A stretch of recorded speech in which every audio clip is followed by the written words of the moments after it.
A very, very good day to you. I hope you had yourself an amazing, amazing Thursday. It is the 14th of November 2024, 1910 East African time. And of course, this is the Black Hot Fire update. So we're going to be looking at each and everything that was making headlines in Africa today. From all over, I have news from South Africa. We're going to be looking at what is happening in Somaliland. Somaliland is counting votes after, of course, it had its election. Somaliland is a breakaway.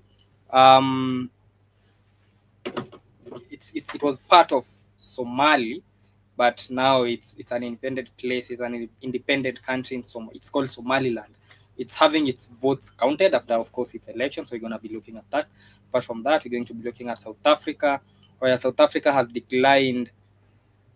It has declined aid for thousands of illegal miners in a closed mine. So we're going to be looking at that in a minute. Apart from that, we're going to be looking at what has been happening in Sudan, where it was it has it has come to be known that most of the weapons that are being used in Sudan are from France. It's French weapons that are used in a majority of the Sudanese war. So we're going to be looking at that. But our main focus of the day will, of course, be Russia and Africa. Why? Because we've seen so many Russia and Africa. We've seen how Putin has been courting Africa. I'm using the word courting deliberately because that was he has been doing. He's been all over Africa, and of course, the Russian summit that is happening at the moment. So we're going to be looking at that. And let us start with this before we look at anything else.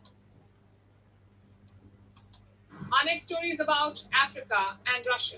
President Vladimir Putin is making another play for the continent. He just held a summit in the resort town of Sochi. Russia invited ministers and business leaders from several African nations. They held talks with their Russian counterparts and worked on new deals. Moscow is calling the summit a major win. They say it has dashed Western plans to isolate Russia, and Putin is not done yet. He plans to deepen the relationship with Africa. He has promised to provide total support to Russia's friends in the continent. Here's our report. Russia is courting Africa. A summit took place over the weekend, the Russia-Africa Partnership Forum. It was held in the Russian city of Sochi. It's a resort town on the Black Sea. That is where Russia laid out the red carpet for ministers and business delegations from Africa. Russia's foreign minister, Sergei Lavrov, was in charge of the summit, and yesterday he conveyed President Vladimir Putin's words to his audience. I would like to reiterate that our country will continue to provide total support to our African friends in different sectors, ensuring sustainable development, the struggle against terrorism and extremism, combating epidemics, food problems, and the consequences of natural disasters. Putin has promised that he will continue to provide total support to Russia's friends in Africa. And Russia does have a lot of friends there. Let's look at the Sahel states first: Mali, Burkina Faso, and Niger. These three nations saw military coups recently. They are now ruled by military juntas. The juntas have shunned their traditional partnership with their former colonial overlord, France. Instead, they have all turned to Russia for support. And today, Africans and Burkinabes are rediscovering Russia as a world power, as a partner we can work with. From now on, we're not going to take our instructions from Paris, Washington, or anywhere else. We want respectful partnerships, sincere partnerships, win-win partnerships. Respect and a win-win partnership. That is what the Sahel states want, and that is why they have turned to Russia. Moscow has soldiers in these countries, mercenaries who are helping them fight against religious extremists. France, the US, and other Western nations had partnered with the Sahel states before the coups. But the juntas believed that the West wasn't doing enough, which is why they turned to Russia. And there's an additional advantage. Moscow isn't the type to lecture any government, whereas the West is known for its sermons. So it's clear who the Sahel juntas prefer. And it isn't just them. Russia, it's a good country for us. Besides that, President Putin, he understands the Africans. He is pro us, pro Africans. So this is why I personally align with the Russians. Lesotho, Nigeria, Ethiopia, multiple Central African states, all of them sent their delegations to Sochi. They are all keen to work with Russia. This is a diplomatic win for Vladimir Putin. Ever since the war in Ukraine began, the West has been trying to isolate Russia, but it clearly hasn't succeeded. This weekend's event was the second high-profile summit hosted by Russia in a month. So that was the Russian Africa summit that has been happening, and of course you can see it has been a successful one, because now majority of Africans are leaning towards Russia, thinking that Russia is the better friend. Of course, you've heard the gentleman that was speaking saying that they're not going to be taking instructions from anybody else. Now they are going to be taking instructions from Paris, not going to be taking instructions from Washington, but they might be taking instructions from Moscow, you know. So that is the narrative that most people have believed, that Russia is indeed a better friend, and you know, that is why majority of African countries are now leaning towards Russia. Well, Russia is planning on sending military instructors to Equatorial Guinea, with Richards saying that between 100 and 200 Russians were estimated to have arrived in the past 2 months. So where are they sending military to Burkina Faso and Equatorial Guinea and all those countries? They're sending them there to go and train. So Russian President Vladimir Putin had a meeting with Equatorial Guinea president, who's the longest serving president in the world. His name is Teodoro Obiang Nguema Basogo. They had a meeting at the Kremlin in Moscow, and that is when they agreed, and Russia has reportedly sent up to 200 troops to Equatorial Guinea to protect the presidency as it continues to expand its presence in Africa. Well, has Russia become a gun for hire? Because the problem is us thinking that it's working for the benefit of the African people, which, well, is understandable when people reason like that, because if you look at the way Russia has been treating African countries, not the best way, but it's a better way as compared to what the other countries have been doing. But then now, when the problem is when you think that they're serving the African interest, because, for example, it has sent 200 troops to Equatorial Guinea to protect the presidency. Not the people, the presidency. Remember, Equatorial Guinea's president, Teodoro Obiang Nguema Basogo, is the longest serving president in the world. Equatorial Guinea is one of the poorest countries in the world. He's a man who should not even be in power, considering he's been in power since 1979. Has not changed anything in Equatorial Guinea, which is a rich country in terms of mineral. And it's the minerals, it's almost getting depleted because of course, overexploitation of those mineral resources. But then the Kremlin has decided to send 200 troops to Equatorial Guinea to protect the presidency, and the Russians are training the guards in the two countries' two main cities, that is the capital Malabo and Bata. So this started in August, and Russia, which has been seeking to gain more influence in Africa, has in recent years sent thousands of mercenaries to West and Central Africa to protect military regime and help them fight insurgents. The Richards said that between 100 and 200 Russians have already arrived in the past 2 months. They said that most were likely to be part of Corps Africa, a paramilitary force previously known as the Wagner, before it was renamed, of course, after their leader was assassinated. So now they call themselves Corps Africa. It's a paramilitary force which, well, is now focused on Africa, as you can tell from the name, Corps Africa. They say it's not a Russian government force, but I think it's a government force. So there have been other reports of sightings of the mercenaries in both Malabo and Bata, also indicating that they were there to protect the president and his family. Well, we all know that at least for the Corps Africa, for the Wagner, they do not deny it. They say they are guns for hire. They always work for the highest bid. So Equatorial Guinea, with a population of 1.7 million, led by the longest serving president in the world. Imagine your people not wanting you so much that you have to hire Russian mercenaries to protect you. His son Teodoro Obiang Mangue, who is known for his lavish lifestyle, is the country's vice president. He's the one that bought that Michael Jackson whatever for so many dollars. The country has been trying to broker military deals as well as gas and mineral exploration agreements between Russia and Belarus, and it has had similar deals with China in the past. Both the Equatorial Guinea president and the vice presidents have made several visits to the Kremlin in the past already. In September, that is when President Obiang thanked Russian President Vladimir Putin for sending instructors to strengthen the Equatorial Guinea defense, according to the state news agency. It's called TASS, that is the Equatorial Guinea's news agency. On Tuesday, the US released a statement through the US broadcaster VOA that the alleged military presence in the country was going to undermine the US geopolitical interests.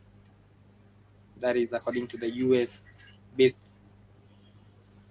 the UN statement by the US broadcaster, the US statement according to the US state broadcaster VOA, said that Russia was definitely flexing its military and economic muscles on the ground through the physical presence of troops in the country.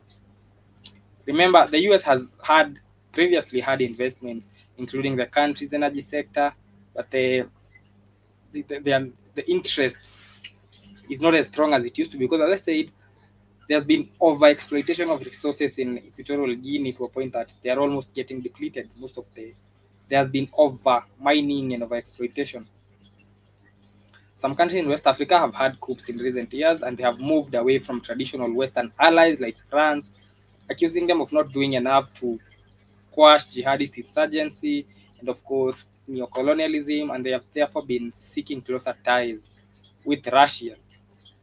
That is why you've been seeing so many Russia-Africa summit, and of course those Russia-Africa summit always ends up, it's looking like they are working, because as you saw in that video, majority of African leaders and politicians are already in support of Russia. Promised that he will continue to provide total support to Russia's friends in Africa. And Russia does have a lot of friends there. Let's look at the Sahel states first: Mali, Burkina Faso, and Niger. These three nations saw military coups recently. They are now ruled by military juntas. The juntas have shunned their traditional partnership with their former colonial overlord, France.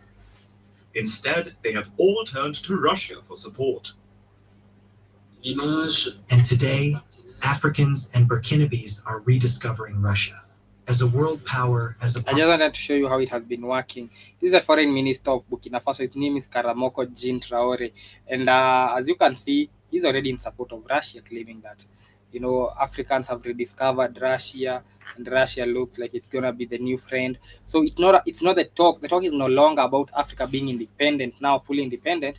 The talk is more about Africa moving away from Western countries, and the West are now looking towards Russia, not Africa being independent, fully independent by itself, and of course, no longer having to depend on anybody. The conversation now looks like we are now going to be listening to Russia because they're the better friends. Not that we're now going to be fully independent as Africans. We're going to treat everybody who comes to the table as business partner. What are you offering? This is what you're offering. How much are you giving us? How much we're giving you? It's supposed to be like that. We're not supposed to jump from one master to another, thinking that the old one is better than the new one is better than the old one, and the old one. We should be done with that rhetoric by now. Partner we can work with. From now on, we're not going to take our instructions from Paris, Washington, or anywhere else. We want respectful partnerships, sincere partnerships, win-win partnerships. Respect and a win-win partnership. That is what the Sahel states want, and that is why they have turned to Russia. Moscow has soldiers in these countries, mercenaries who are helping them fight against religious extremists. France, the US, and other Western nations had partnered with the Sahel states before the coups. But the juntas believed that the West wasn't doing enough, which is why they turned to Russia. And there's an additional advantage. Moscow isn't the type to lecture any government. whereas the West is known for its sermons. So it's clear who the Sahel juntas prefers. And it isn't just them. Yeah, Russia, it's a good country for us. Besides that, President Putin, he understands the Africans. He is pro us, pro Africans. So this is why I personally align with the Russians. Lesotho, Nigeria, Well, Ethiopia. that is the belief that Putin is pro-African and he is for us. If he was for us, would he be supporting corrupt regimes over the people as he's doing in Equatorial Guinea? I'll let you answer that. In Kenya, Russia is going to help Kenya ensure that every household has electricity. That is according to Kenya's ambassador Peter Mathuki, who said that Kenya is keen on leveraging Russia's expertise in agriculture too. So Kenya's ambassador to Russia, his name is Peter Mutuku Mathuki, highlighted the potential for collaboration in these areas, emphasizing the mutual benefit that could be realized through strengthening ties. He said Kenya is looking forward to improving the capacity of power production, actually going towards more green energy. He told, he said that this was during the first ministerial conference that happened in Russia, the Russia-Africa Partnership Forum. It brought together delegations from across the African continent to assess the implementation of the decisions taken by leaders at the second Russia-Africa Summit. He said that Kenya is set to deepen its cooperation with Russia, particularly in the fields of nuclear and renewable energy, agriculture, infrastructure, and education. Kenya's ambassador to Russia said that the mutual benefit could be realized through strengthening the ties. So he emphasized the importance of ensuring energy security, saying that achieving this goal will increase Kenya's production and manufacturing. He also talked about the fundamental difference in Moscow's approach to Africa compared to the West, emphasizing Russia's historical non-involvement in colonization and its respect for African sovereignty. That is the other thing that they're selling to Africans, and of course Africans are buying it, the fact that Russia was never colonized nobody. So they're saying that Russia was never involved in colonization. It has always had respect for African sovereignty. And he says, if you want to partner with us, please come partner with us, not under any conditions, but appreciating that African states remain independent and sovereign. Well, I like the talk, but then again, it's just empty talk, you know. The fact that this is Kenya's ambassador to Russia who was telling the other countries, if you want to come partner with us, but not under any conditions. And you should also respect that African states remain independent. So it's now with Russia's help, Kenya is working towards ensuring that every household has electricity. Will that work? Well, we'll see. Again, Russia and Africa are talking about expanding the use of national currencies. According to the statement, they're saying especially this was from the participants of the Russia-Africa Ministerial Conference. They say that they are now going to work towards a strategy to expand the use of national currency. According to one of the advisors of the Russian president, his name is Anton Kyokavok, and he's also the executive secretary of the forum's organizing committee, that is the Russia-Africa Forum. He said that the delegation was attended by all delegates from all the countries in Africa, by the way. It had 45 African ministers and delegations from 54 African countries. They said that one of the things that they're going to do is expand the use of national currency in trade and financial transactions between Russia and states of the African continent. That if any trade is going to happen between Russia and Africa, it is going to be done using the African currency. Well, I think Russia is courting us. We might benefit from this courtship because, for once, if our trade with Russia, and Russia is a big producer of many things. I mean, if we look at electronics, we can always turn to Russia. It's a big producer of many things that we do not produce in Africa. So I'm just trying to highlight how we can benefit from the courtship, because I think Africa will benefit from the courtship. But the problem is, once the courtship is over, I don't know what is going to happen after that. For example, Russia using African currency, advocating for the use of African currency, is going to reflect on Africa's economy positively in most of the countries, because most of the countries are dollar dependent. They depend on the US dollar, and of course, when their currency is not doing so well, it's not as strong as compared to the dollar, that reflects negatively on the economy, because now people will get goods at higher prices. The imported goods at higher prices, and majority of the goods and services used in Africa are actually imported, so we end up overpaying for things because our currency is poor. Now, with Russia pushing for the use of national currency, financial transactions between Russia and the African states, this is going to help in two ways. One is going to reduce the over dependency on the US dollar. And of course, that will mean now that with the US dollar having low demand, because now people are not going to be using it anymore because they are trading with Russia, the loss of demand and supply, then the dollar is going to lose value in comparison to African currencies. The African currency, for example, the Kenya shilling, when I'm trading with Russia with the Kenya shilling, is going to have more demand because now I need to buy electronics from Russia. And the only way I can buy it is through the Kenya shilling. So I'll be looking for the Kenya shilling, and the demand for it will go up. But of course, if it goes up, then the value also goes up. And at the end of the day, the African currencies end up being a little stronger, and that reflects on the people. How does that reflect on the common citizens? Well, now we get goods imported. We get to import goods at lower prices, and of course, goods and services at lower prices. And of course, the final consumer, who is the common citizen, is able to get the goods and services at much reduced prices. And of course, that increases the disposable income that people have, because now I spend less on goods that I used to spend more. Once I have more disposable income, that reflects on savings. Now people can save more. Once people have a better saving, then that increases the credit score that they have, and that of course leads to higher access to capital. Once I have a better access to capital, I can easily start a business. And once I start a business, now that the business environment is thriving, since most people have disposable incomes and they can easily buy from my business. Now I'll be able to employ 3-4 Africans in my business, and the 3-4 Africans, with the money I pay them, because the standards of living are improving and their disposable income is also high, so their standards of living are better. They're not going to live in slums. They're going to live in better houses because they have a better disposable income. I mean, the same amount of money they used to buy goods with at high prices, now they can buy at lower prices. That is how easy it is to transform Africa. Just what I've described. That's how easy it is to transform Africa. Reduce taxes, let people have more money. Once people have more money, they'll have more access to capital. Once they have more access to capital, they're going to be innovative and they're going to create more opportunities for other Africans. And now, look, Africa is no longer as poor and messed up as it was. So that is how the Russian Africa courtship is going to benefit Africans, because it will for some time before the courtship ends. Once they get whatever they're looking for, then that is where the problem now starts coming in. I think we should capitalize on the courtship for the time being. The more they come, court them, but court them in a wary manner, knowing that they are not your friends, they are here for business. It's a business type of interaction. There's something they want to gain, of course, from the relationship that they're forming with Equatorial Guinea, with Burkina Faso, with Mali, with Niger. There's something that they're looking for. Well, now what you do is you also have something that you're looking for, and as they are getting what they're looking for, get whatever you're looking for too.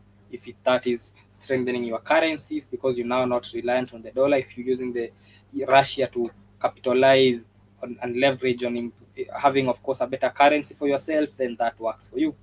Make sure you leverage on that. If you're using Russia for them to train your armed forces, because if you look at we do not have the armed forces we have in Kenya, in Africa, are not as, you cannot compare them with, for example, the level of proficiency that you can see, for example, in Russian forces. If you want to use them to better our skills and our warfare, then well and good, use them for that. Do not mistake them for friendship. Do not mistake what is happening for friendship. It's barely transactional. There's something they are gaining from this. Make sure you gain something from it too. Equatorial Guinea, if you're now inviting Russian mercenaries into the Wagners or the African Corps into your country, make sure you gain something from them. Ugandans, I know they're doing a nuclear project with Russia. Make sure you have your engineers on the field as the Russians are setting up the nuclear plants. Have your local engineer, Ugandan engineers, learn in turn under the Russian engineers. So the next time you don't have to call the Russians once again to come and build nuclear plants for you. You can do that by yourself. I mean, in the first one, of course, they're going to get whatever they want. But how about you capitalize on that? In as much as they're getting whatever they are getting, make sure you also get something from the courtship. Let the courtship not end, and Russia has benefited from Africa, but Africa has not benefited from Russia in any way, because at the end of the day, the truth is the courtship is going to end. and Russia gets what it wants in Africa, it's going to be like the other countries in the West. So it's all about us now capitalizing on them. If it's the Sahel that is using the Russians to create stability because they are afraid, now that they are running away from the West, we don't know what these neo-colonialists are going to do. So now we have the Russians come in because, of course, they have better weapons, better warfare, better skills, they are better equipped. So have them come in if that's the end goal.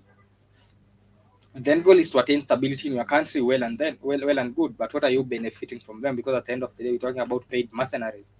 The Wagners, the Russians, the African Corps, they are paid mercenaries. That means if you paid them this amount and somebody bidded higher, then of course they are going to go jump to the other person. So do not, the problem that I have with Africa, I do not have any problem with Africa uniting with Russia in any way. It's a good thing. It's going to benefit Africa in some ways. It's going to benefit Africa in some ways. I mean, in comparison to, for example, how the West treats Africa, Russia treats Africa in a bit better because it's sugar-coated. So what I have a problem is Africans in their naivety believing that we have found new friends. We have not found new friends. We have found new business partners. They have interest in Africa because there's something they are looking into. Well, we thought the same with Chinese, didn't we? We thought the Chinese were here to help. And in our naivety, we thought that the East was better than the West. That was the talk in 2013, 2014, 2015.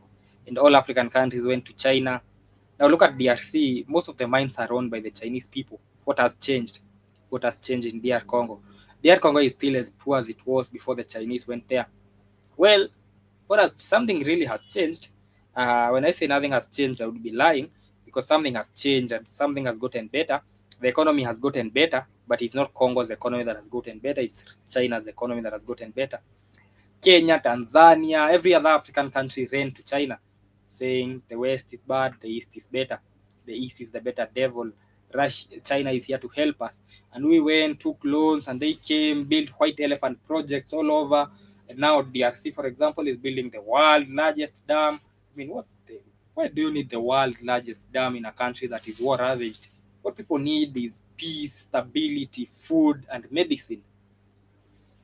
Who needs the world's largest dam in a country that is war-ravaged, that we have more than 100 armed forces fighting against each other?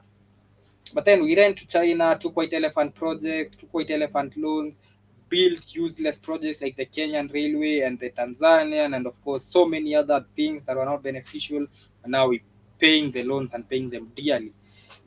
Most African countries, even in their naivety and ignorance, use their resources to back the loans. And now the Chinese have access to their resources. I'm talking about DR Congo and many other countries. I'm talking about the Central and so many other countries that in their naivety and ignorance and knowledge or lack of it went to China begging, and China capitalized on the opportunity. You think we are friends, but we're not. You see what China was doing in Africa in 2014, 15, 16, 17, when the whole of Africa was running to it. That is what is happening right now with Russia. Every country is running towards Russia. Now every country wants to join BRICS, thinking that it is going to be the next big thing. It's going to benefit us.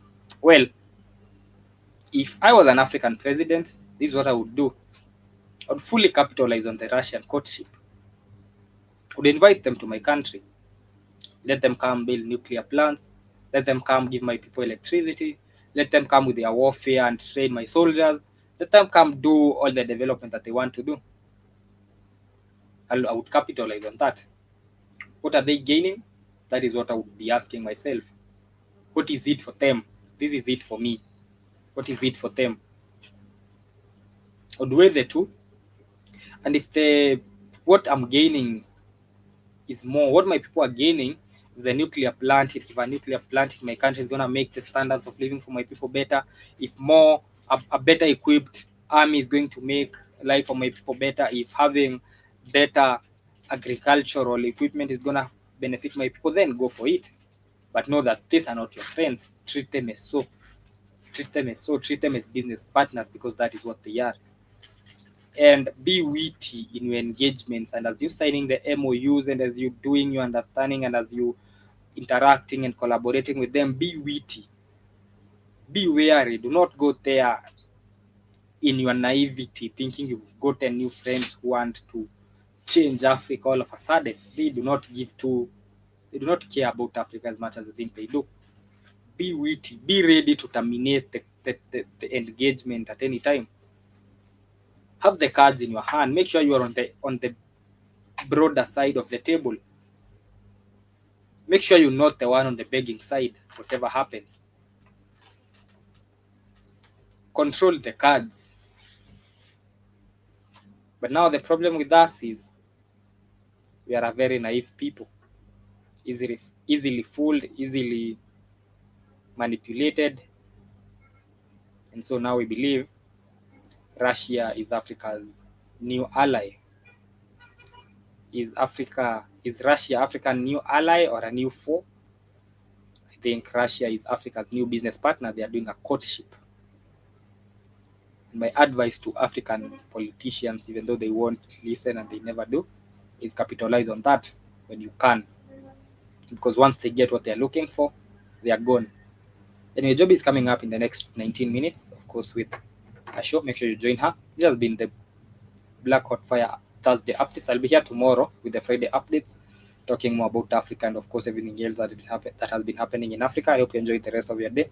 It's always a pleasure, ladies and gentlemen. Much love.